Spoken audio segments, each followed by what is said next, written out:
তার ভিতরে একটা গীবত হলো, যেমন মনে করেন আমার একটা জমি কেউ নিয়ে নিয়েছে, এখন এর জন্য এমন ব্যক্তির কাছে গীবত করতে হবে যে গীবতটা করার দ্বারা সেই দোষটা, সেই কাজটা আমার উদ্ধার হবে, এবং এমন ব্যক্তির কাছে বলতে হবে যে সেই কাজটাকে উদ্ধার করতে পারবে। মনে করেন আমার একদিকে জমি একজন নিয়ে নিয়েছে, একজন ক্ষমতাশীল ব্যক্তি আমার জমি নিয়ে নিয়েছে, এখন আমি আদালতে কেস দিলাম, আদালতে বিচার দিলাম, এখন এমন ব্যক্তির কাছে দোষটা বললাম, যার কাছে বললে আমার কাজটা কিভাবে সমাধান হবে, সেই দোষটা কিন্তু তার ভিতরে আছে, তার অবচারে বলা হচ্ছে, কিন্তু সেটা সমাধানের জন্য, তার জুলুম থেকে বাঁচার জন্য। তাহলে এক নম্বর হলো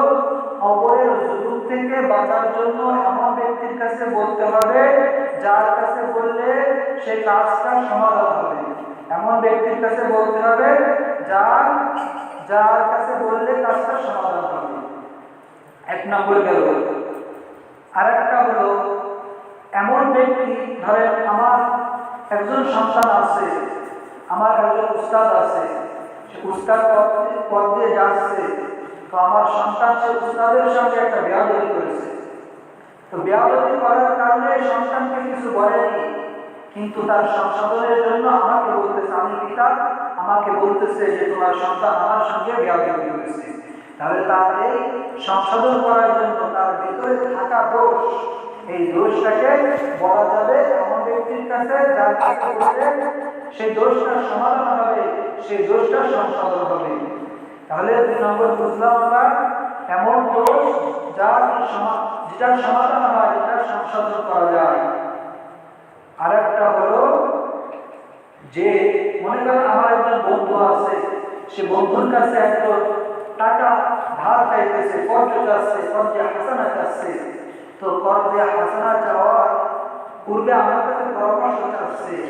আর আমাদের গ্রামে এমন একজন ব্যক্তি আছে যে টাকা নেয়, বলে যে কালকে দিব, কিন্তু সে দেয় না কখনো।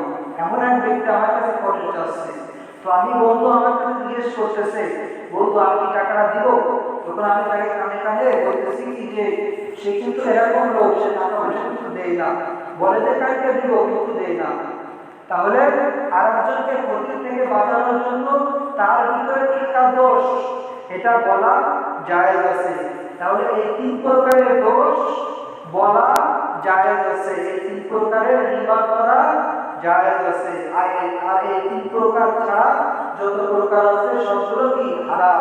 তার মানে এক প্রকার আছে, সেটা হলো এমন কোন ব্যক্তির গীবত করা যার ভিতরে আছে দোষ, কিন্তু তার সংশোধনের নিয়ত নয়, তাকে জুলুম থেকে বাঁচানোর নিয়ত নয়, তাকে খারাপ থেকে বাঁচানোর জন্য নয়, সংশোধনের জন্য নয়, অপরের ক্ষতি থেকে বাঁচানোর জন্য নয়, কেবলমাত্র মানুষের দৃষ্টিতে তাকে খারাপ করার জন্য, তাকে খারাপ বলবে, তাকে খারাপ দৃষ্টিতে দেখবে, এই কারণে তার গীবত করতেছি। তাহলে এই প্রকারের গীবত করা হারাম। আর এই প্রকারের গীবত করার কারণে তার সমস্ত আমলগুলো বরবাদ হয়ে যায়। এই প্রকারের আমলের, এই প্রকারের গীবতের কারণে নিজের সমস্ত আমলগুলো অপর ভাইয়ের কাছে চলে যায়, আর তার যত গুনাহ আছে সেগুলো আমার আমলনামায় চলে আসে। তাহলে আমরা বুঝতে পারলাম রোজা কেবলমাত্র সিয়াম কেবলমাত্র তাদের জন্য উপকারী যারা গীবত থেকে দূরে থাকে, যারা হাসাদ থেকে দূরে থাকে, যারা খারাপ কাজ থেকে দূরে থাকে, যারা জুর, যারা অনর্থক কথা থেকে বিরত থাকে, যারা ওয়ামালা বিহি, আর এই ধরনের আমল থেকে যারা বিরত থাকে, তাদের জন্যই এই রোজা, তাদের জন্যই রহমত, তাদের জন্যই মাগফিরাত, তাদের জন্যই ইতকুন মিনান নার, জাহান্নাম থেকে তাদের জন্যই মুক্তি।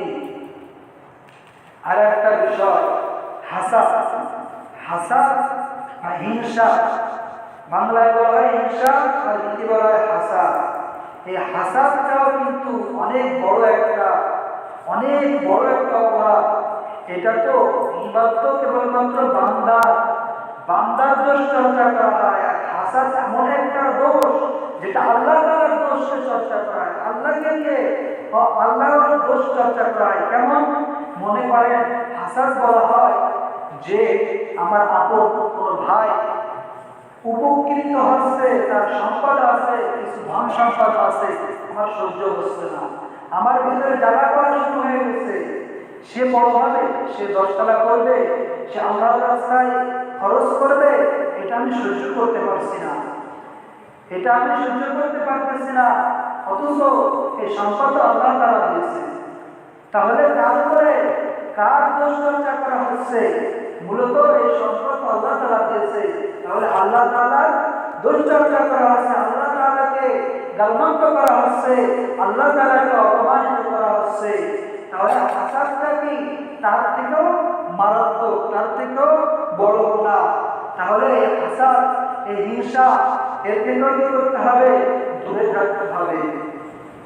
আর এই হাসাদ থেকে, এই হিংসা থেকে শুরু হয় কি? নিজেকে বড় মনে করা। আর নিজেকে বড় মনে করলে কি হবে? হাদিসের ভিতরে আছে আল কিবরিয়া রিদাই, যে কিবরিয়া বড়ত্ব হলো আমার চাদর। আল্লাহ তাআলা বলতেছেন এই কিবরিয়া বড়ত্ব, এটা হলো আমার চাদর, আমার জন্য মানায়। এই জন্য এটা নিয়ে যারা টানাহেঁচড়া করবে সেই অপমানিত হবে, সেই লাঞ্ছিত হবে। তাকে আমি কি করব? তাকেই আমি শেষ করে দিব। এই জন্য কি করা যাবে না? কিবির করা যাবে না। আর একটা হলো রাসূল কারীম সাল্লাল্লাহু আলাইহি ওয়াসাল্লাম 3 ব্যক্তির জন্য বদদোয়া করেছে। তার ভিতরে 1 নম্বর হলো যারা কি রাসূল সাল্লাল্লাহু আলাইহি ওয়াসাল্লামের উপর দুরূদ পড়া হয় আর অন্যরা দুরূদ পড়ে না। আর একটা হলো মাতা পিতাদেরকে পায় কিন্তু জান্নাতকে অর্জন করতে পারে না। আর একটা হলো রমজান যারা পায়, এই রমজানকে যারা কি করতে পারে না? কাজে লাগাতে পারে না, জাহান্নাম থেকে মুক্তির কারণ বানাতে পারে না এই রমজানকে। তো দুরূদ শরীফ, তাহলে একটা হলো দুরূদ শরীফ। এখন দুরূদ কয়েক ধরনের, কখনো দুরূদ ফরজ হয়, কখনো ওয়াজিব, কখনো সুন্নাত, কখনো মুস্তাহাব।